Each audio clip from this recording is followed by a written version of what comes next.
누가복음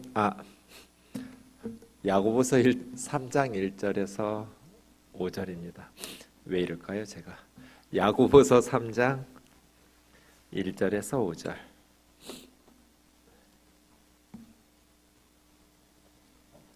우리 한 절씩 교독하고 마지막 절은 같이 읽겠습니다. 야고보서 3장 1절로 5절입니다. 내 형제들아, 너희는 선생된 우리가 더 큰 심판을 받을 줄 알고 선생이 많이 되지 말라. 우리가 다 실수가 많으니 만일 말에 실수가 없는 자라면 곧 온전한 사람이라 능히 온 몸도 굴레 씌우리라. 우리가 말들의 입에 재갈을 물리는 것은 우리에게 순종하게 하려고 그 온 몸을 제어하는 것이라. 또 배를 보라. 그렇게 크고 광풍에 밀려가는 것들을 지극히 작은 키로써 사공의 뜻대로 운행하나니 같이요. 이와 같이 혀도 작은 지체로 돼 큰 것을 자랑하도다. 보라, 얼마나 작은 불이 얼마나 많은 나무를 태우는가. 아멘. 오늘과 다음 주는 혀에 대한 말씀을 좀 묵상하도록 하겠습니다. 우리가 앞선 본문에서 2장 14절에서부터 26절까지 세 가지 믿음과 행위에 대한 중요한 내용들을 언급했었습니다. 행함 없는 믿음은 거짓 신앙이다. 믿음은 있는데, 신앙은 있는데 행함이 부족한 게 아니다. 그건 처음부터 가짜다. 그러니까 참된 믿음은 행함이 수반될 수밖에 없다. 행함이 따르지 않는 믿음은 그냥 믿음은 있는데 행함이 없는 정도가 아니라 그건 거짓 신앙이라는 거예요. 그래서 행함 없는 믿음은 아무짝에 쓸모없는 신앙이고 그만큼 치명적이다. 얼마만큼 치명적이냐면 2장 14절에 보면 내 형제들아, 만일 사람이 믿음이 있노라 하고 행함이 없으면 무슨 유익이 있으리요? 그 믿음이 능히 자기를 구원하겠느냐? 뭐 다른 문제 아니에요. 복을 받겠느냐? 기도 응답 받겠느냐? 요 정도가 아니라 구원 받겠냐? 이 질문에 대한 대답은 뭐예요? 없다예요. 구원받지도 못하는 믿음이 무슨 의미가 있어요? 구원을 받을 수도 없는 믿음이라면 그건 가짜인 거죠. 이만큼 치명적이에요. 행함 없는 믿음이 구원을 받을 수 없다. 왜? 그건 거짓이니까. 아무짝에 쓸모없는 믿음, 치명적인 착각일 뿐이다 라고 이야기하는 거죠. 17절, 19절에 보면 행함 없는 믿음은 죽은 믿음이라고. 그냥 그건 시체 같은 거라고. 시체는 아무것도 할 수가 없어요. 그리고 행함 없는 믿음은 귀신 같은 믿음. 귀신도 하나님을 잘 알죠. 그러니까 믿음이라는 것이 하나님을 아는 것, 복음을 아는 것. 귀신은 더 잘 알아요. 사탄은 더 잘 알아요. 그러면 사탄이 하나님을 아니까 또 떨기도 해요. 귀신들이 믿고 떠느니라. 하나님을 믿어요. 알고 믿고 떨기도 해요. 그러면 그 사탄이 구원받아요? 귀신들이 구원을 얻을 수 있어요? 없어요. 귀신들의 문제는 뭐예요? 순종하지 않는다는 거죠. 행함이 없어요. 하나님을 알지만 유일하신 하나님, 한 분이신 하나님을 잘 알고 있지만 믿지만 그 하나님을 순종하지 않는 거죠. 그러면 행함 없는 우리의 믿음도 그 믿음이 능히 자기를 구원할 수 있겠느냐? 없다. 그래서 한국 교회가 전하는 이 착각, 치명적 착각이 빠지지 않도록 우리가 야고보서의 말씀들, 신약 성경의 말씀들을 다시 좀 꼼꼼하게 확인하고 점검할 필요가 있어요. 치명적 실수잖아요. 신천지에 빠진 사람들 자기들이 구원받는다고 100% 확신해요. 구원의 확신 100%. 그런데 신천지에 빠진 사람들, 이단에 빠진 사람들이 천국에 갈 수 있어요? 능히 그들의 믿음이 구원을 얻을 수 있어요? 없어요. 치명적인 착각이잖아요. 우리하고는 될 것도 없어요. 어떤 이단에 빠진 신도들은 온 생을 교주에게 바쳐요.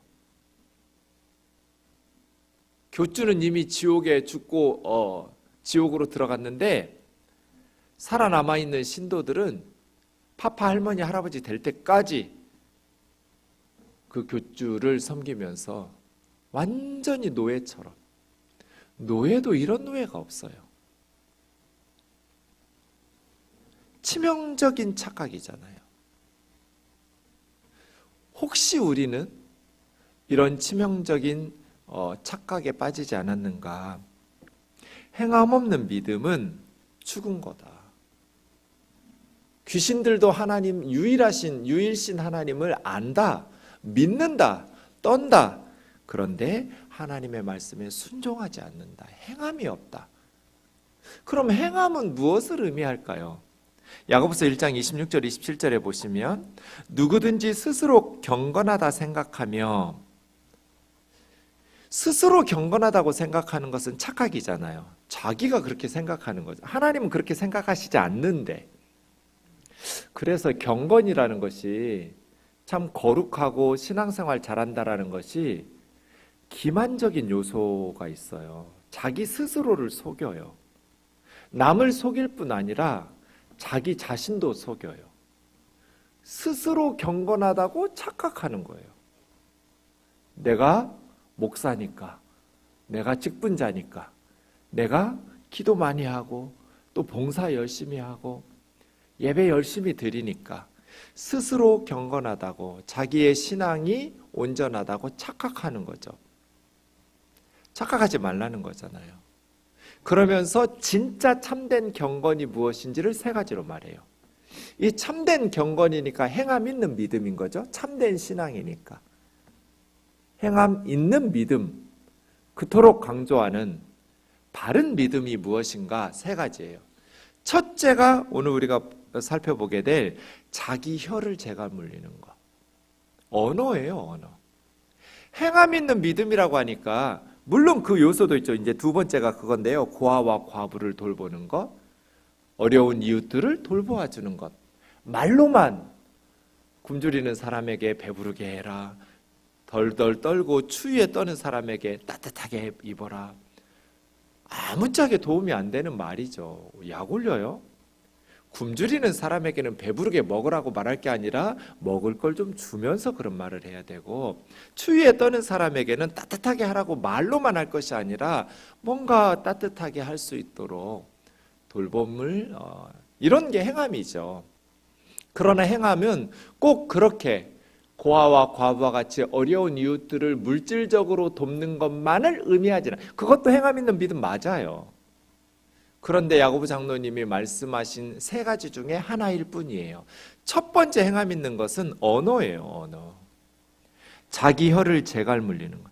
자기 혀를 제갈 물리지 않고 자기 마음을 속이면 이 사람의 경건은 헛것이다. 가짜 경건이라는 거예요. 행함 없는 믿음이에요. 그러니까 행함 있는 믿음이라고 말해서 뭔가 막 능동적으로 행동을 하고 적극적으로 뭔가를 하라는 것, 그것만이 아니에요. 첫 번째는 안 해야 될 것을 절제하는 거예요. 혀를 제갈 물리는 것. 언어를 절제할 줄 모르는 사람의 경건은 가짜다. 말로 계속 다른 사람 상처 주고 험담하고, 아마 성경에서 우리 몸의 지체 중에 가장 혹독하게 비판하는 게 혀일 거예요. 혀에 대한 성경의 구절들을 보면 진짜 말을 하기 싫어져요. 그런데 저는 목사니까 말을 안 할 수가 없잖아요. 저는 그런 충동 너무 많이 받아요. 말하기 싫다. 말 좀 안 하고 살았으면 좋겠다. 말이 뱉어놓고 나면 다시 주워 담을 수도 없잖아요. 그래서 좀 말 좀 안 하고 살 수 없을까? 저 목사 은퇴하면 찾지 말아요. 무건수행할 테니까. 지긋지긋해요. 말할 수밖에 없는 나의 삶이. 왜냐하면 말을 많이 하다 보면 경건에서 멀어져요. 하나님의 말씀을 들어야 되고 다른 사람을 관찰하고 그래야 상대방의 상황과 형편들을 이해하면서 바르게 사랑하고 돌볼 수 있는데 말을 많이 하고 가르치다 보니까 실수도 많고요. 그래서 좀 말 좀 안 하고 살면 좋겠다 싶을 때가 참 많아요. 혀, 재갈을 물려라. 통제되지 않는 혀 말이에요. 쉼 없이 저 권사님은 말을 50%만 줄이면 딱인데 이런 생각 들 때 참 많아요. 저 선교사님 말 50%만 줄이면 딱인데 아마 다른 분들도 저를 볼 때 저 목사님 말 50%만 줄이면 딱인데 이런 생각 하시겠죠. 그런 생각 진짜 많이 들어요. 저는 여기도 꽤 많아요. 저분 진짜 말만 50%만 줄이면 진짜 딱인데. 하나님께서 우리에게 참 좋은 걸 주셨어요. 말. 그런데 이게 경건에 도움이 안 돼요. 그래서예요. 참된 경건은 말을 절제한다. 혀에 재갈을 물려야 된다.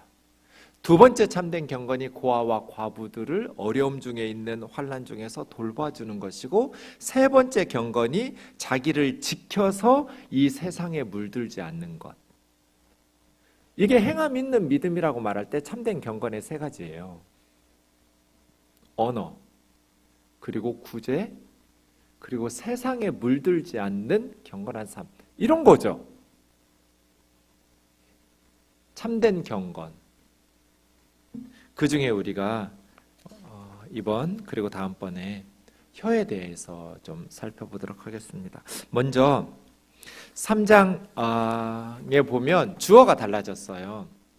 그동안 야고보 장로님 예수님 친동생이에요. 평생 독신으로 살았어요. 그리고 기도를 얼마나 많이 했는지 낙타 무릎이에요. 무릎이 낙타 무릎처럼 아주 굳은 살이 박여가지고 기도를 많이 한 경건하신 분이에요. 예수님의 친동생 야고보 장로님은 그렇게 살았어요. 낙타 무릎처럼 기도의 사람이에요. 그런데 지금까지 1장, 2장은 주어가 너희였어요. 너희가 주어였어요. 3장으로 오면서 주어가 우리로 바뀌었어요. 우리. 너희들에게 얘기하다가 얘기하면서 편지를 쓰다가 우리로 바뀌는데 이 바뀌는 내용이 말이에요. 그러니까 말에 대해서는 우리가 다 실수가 많다. 너희만 이게 아니에요. 야고보 장로님인 자신도 실수가 많다는 거예요. 그렇게 주님을 위해서 헌신하면서 독신으로 평생 살다가 돌에 맞아서 순교당했거든요. 예수님의 복음을 위해서 순교당하는 날까지 무릎으로 사신 분이에요. 기도로 사신 낙타무릎이에요. 낙타무릎. 그런데도 말에 실수가 많다. 그렇게 기도 많이 하는 나이지만 우리가 다 실수가 많다.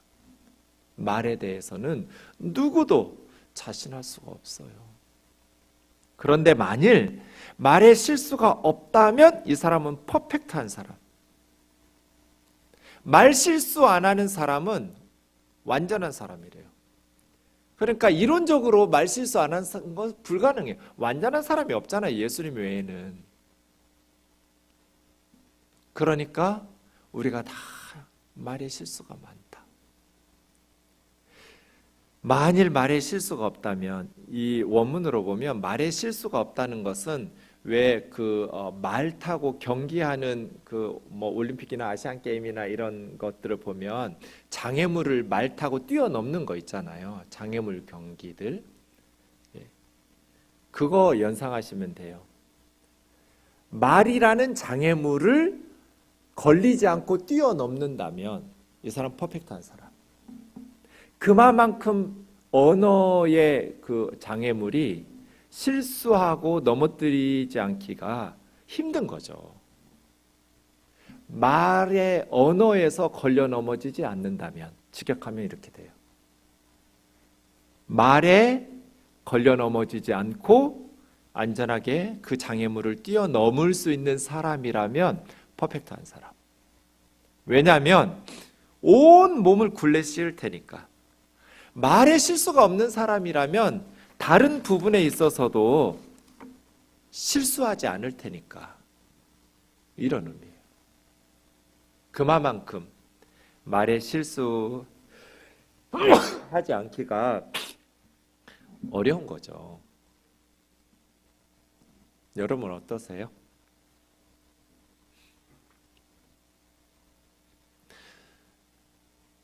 그래서 야고보서 3장 1절에서 12절까지 보면 두 가지씩 나와요.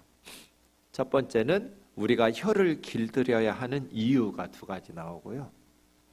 두 번째는 혀를 길들일 수 있는 방법이 두 가지가 나와요. 그 중에서 오늘은 1번 하나씩 다룰 거예요. 혀를 길들여야 하는 첫 번째 이유와 혀를 길들일 수 있는 첫 번째 방법, 이렇게. 그리고 다음 주일에 뒷부분 보면서 혀를 길들여야 하는 두 번째 이유와 혀를 길들일 수 있는 두 번째 방법을, 제 아내가 늘 그랬거든요. 기도하러 온 사람들한테 설교 길게 하지 말라고. 그래서 짧게 끊어서 우리 기도해야 되니까. 첫 번째 것 보겠어요. 2주간 못 참아. 답답해 죽을 것 같아. 저한테 오시면 가르쳐 드릴게요. 두 번째 것들을. 자, 우선 첫 번째, 언어를 절제해야 되고 혀에 재갈을 물려야 되는 첫 번째 이유가 3절에서 5절에 나와 있어요. 우리 좀 같이 읽겠습니다. 다시 한번요. 시작. 우리가 말들의 입에 재갈 물리는 것은 우리에게 순종하게 하려고 그 온몸을 제어하는 것이라. 또 배를 보라. 그렇게 크고 광풍에 밀려가는 것들을 지극히 작은 키로서 사공의 뜻대로 운행하나니 이와 같이 혀도 작은 지체로 돼 큰 것을 자랑하도다.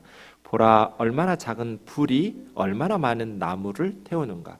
세 가지 비유를 말하고 있어요. 첫 번째는 말들의 입에 물리는 재갈. 두 번째는 큰 바다에 배들을 모는 키. 세 번째는 많은 나무들을 태우는 작은 불. 이렇게 세 가지 비유인데요. 공통점이 있죠. 이 세 가지가 다 뭐예요? 작은 것이 큰 것을 통제한다. 그렇죠? 말은 수백 킬로그램 나가는 큰 말들, 빠르고 힘도 세고.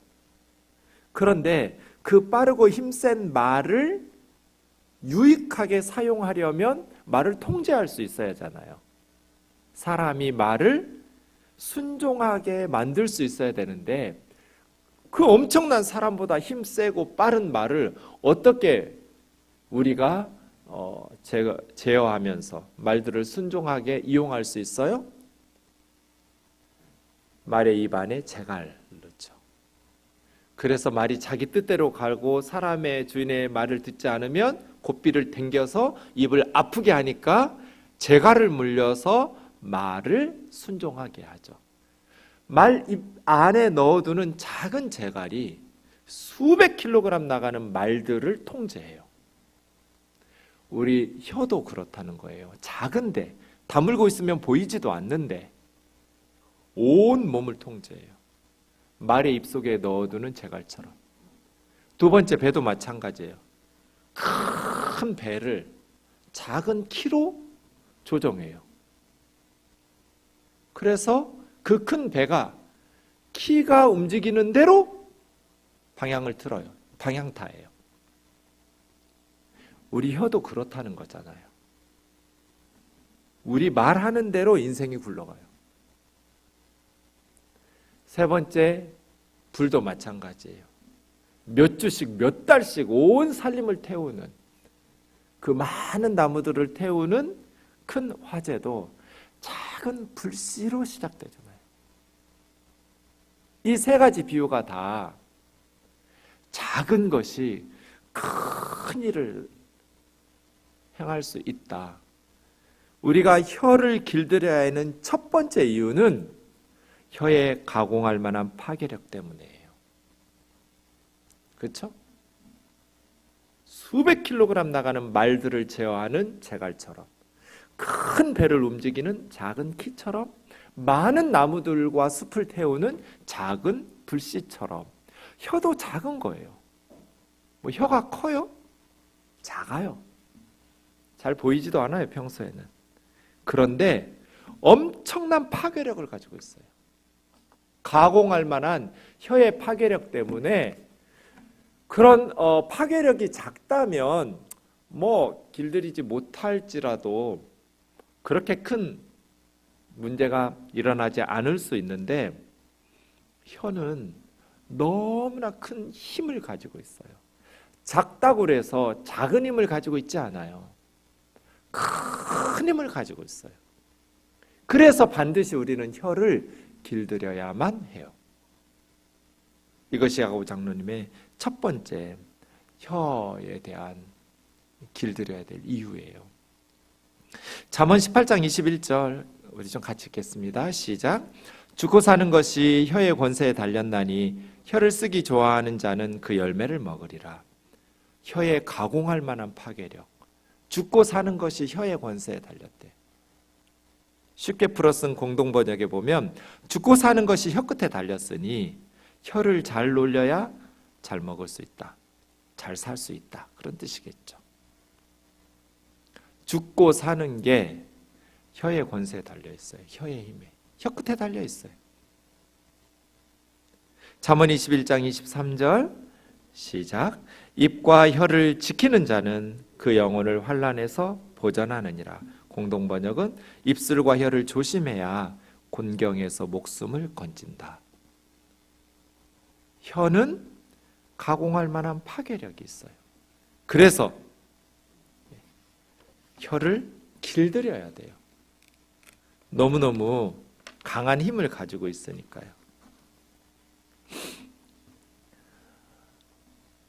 긍정적으로 말이 사용되면 정말 고마운 말이 돼요.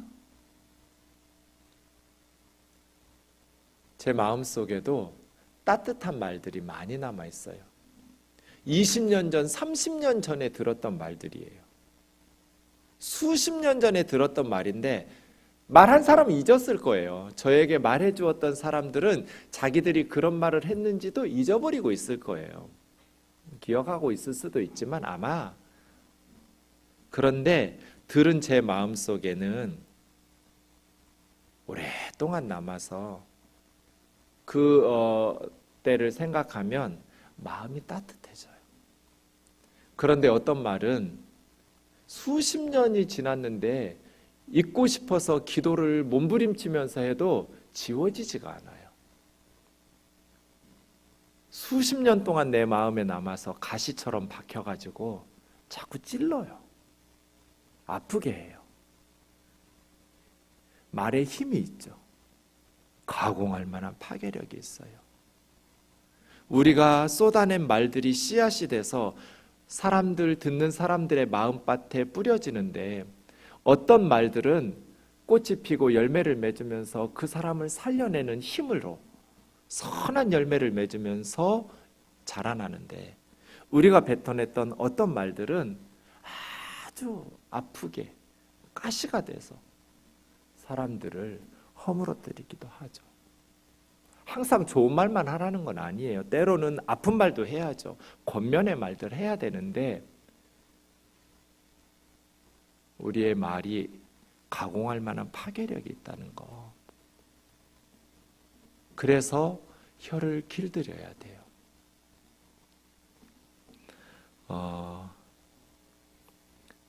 제가 정말 심각하게 내가 목사를 꼭 해야 되나?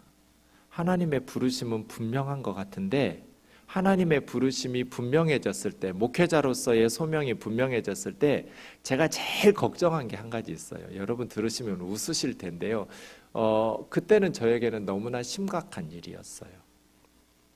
저는 목이 답답한 걸 못 견뎌요.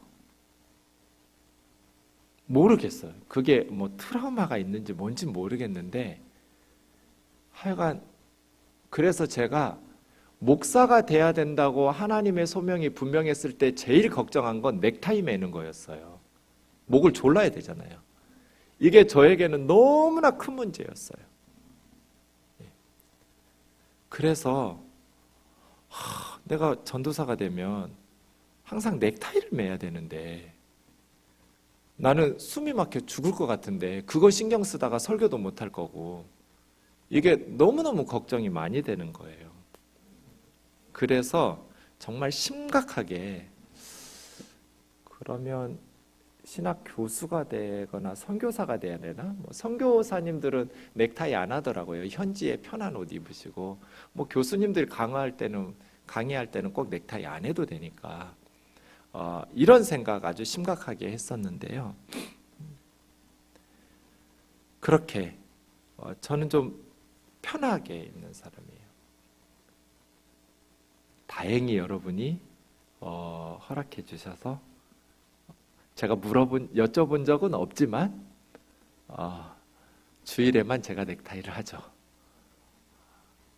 네, 지금은 그때처럼 그렇게 힘들지는 않아요. 어쨌든 편하게 입었어요. 그리고 전주에서 목회하시는 멘토 목사님을 전도사 돼서 찾아갔어요. 이렇게 고향에 내려갈 일이 있어서 목사님 찾아갔더니 목사님하고 사모님이 반갑게 맞이해 주시면서 저를 앉혀놓고 1시간을 꾸짖었어요. 제가 왜 혼났냐면 복장 불량으로 혼났어요. 너 어떻게 전도사가 이렇게 입고 다니냐고. 뭐 예배 드리러 간 것도 아니에요. 그냥 목사님 인사드리러 간 거예요. 편하게 입고 가죠. 그런데 어떻게 네가 주의 종인데 이렇게 입고 다니냐고. 1시간 이게 혼날 일이에요? 지금도 이해가 안 되는데 어쨌든 그렇게 복장 불량으로 혼났어요. 그러면서 본인들 얘기해 주셨어요. 개척했을 때 전주에 처음 그 교회가 너무나 어려우니까 좁은 예배당에 그 베니어판으로 막아가지고 한쪽 편은 예배당으로 쓰고 한쪽 편은 목사님 사택으로 썼어요.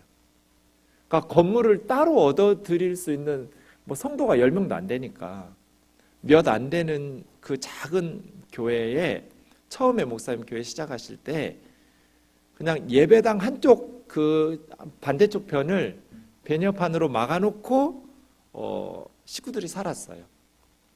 그럴 때 늘 목사님 사모님 그 몇 안 되는 성도님들하고 열심히 전도 다녔죠. 지금은 전주에서 아주 큰 교회예요. 아주 큰 교회로 부흥했고 성장했는데요. 처음 시작할 때는 너무나 작았어요. 그때 어느 날 한 집사님이 사모님 찾아왔어요. 사모님, 같이 우리 전도 다니는 권사님 집사님들이 여집사님들이 사모님이랑 같이 다니는 거 창피하대요. 옷이 너무나 남루해서 옷 좀 좋은 거 좀 제대로 갖춰 입으셨으면 좋겠어요. 그런 말씀을 들은 거예요.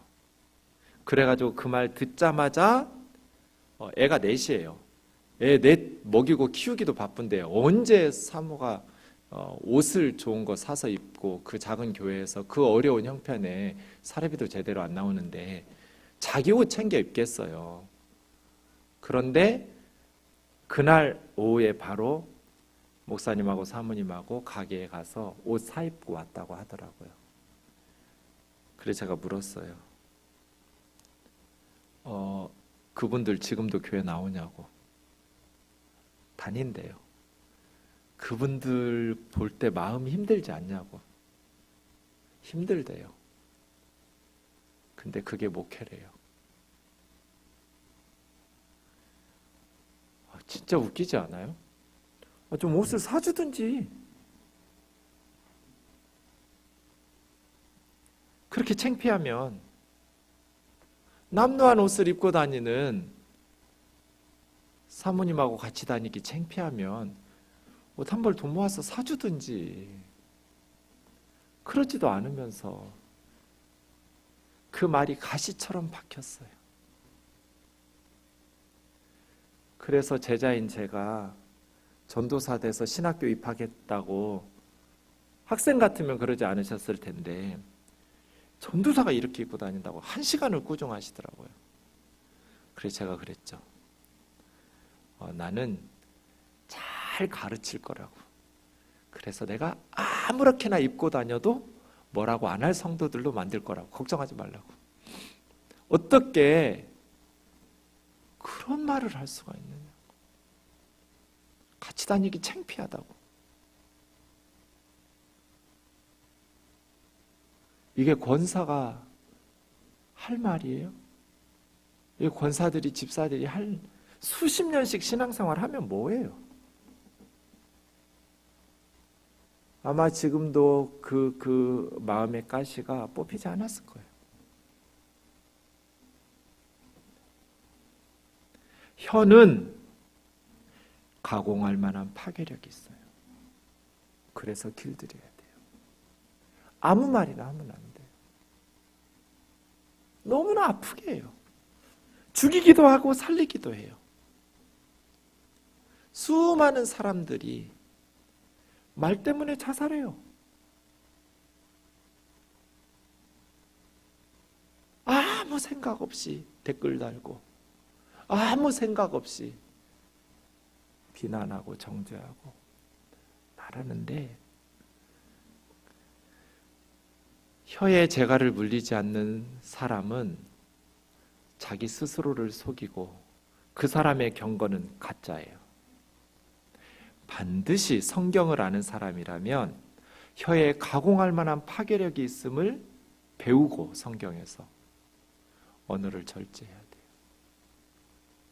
그러면 언어를 절제할 수 있는 첫 번째 방법, 우리 1절 보겠어요. 같이요. 시작.